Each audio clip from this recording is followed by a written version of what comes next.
கல்வி நிலையங்களில் புகார் குழு மற்றும் புகார் பெட்டிகள் உள்ளிட்டவற்றை அமைக்க வேண்டும் என தமிழக தலைமைச் செயலர் முருகானந்தம் அறிவுறுத்தியுள்ளார். தமிழ்நாட்டில் கல்வி நிலையங்களில் பாலியல் குற்றச்சாட்டுகள் அதிகரித்து வரும் நிலையில் சென்னை தலைமைச் செயலகத்தில் கல்வித்துறை மற்றும் காவல்துறையினருடன் தலைமைச் செயலர் முருகானந்தம் தலைமையில் கூட்டம் நடைபெற்றது. இதில் அனைத்து பள்ளி கல்லூரிகளிலும் உட்புகார் குழுவையும் புகார் பெட்டிகளையும் அமைக்க வேண்டும் என்று தலைமைச் செயலர் அறிவுறுத்தினார்.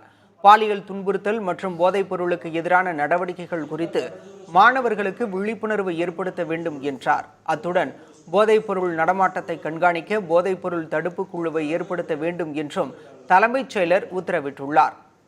மகளிர் விடுதிகளுக்கு வெளியாட்கள் வேலைக்கு வந்தால் அவர்களுடன் கல்லூரி பெண் பணியாளர் ஒருவர் உடன் இருக்க வேண்டும் எனவும் தலைமைச் செயலர் அறிவுறுத்தினார். பாலியல் புகார்களை காவல் நிலையத்திற்கு தெரிவிப்பதற்காக அனைத்து கல்லூரிகளிலும் காவலர் ஒருவரை நியமிப்பது பற்றியும் இக்கூட்டத்தில் பரிசீலிக்கப்பட்டது.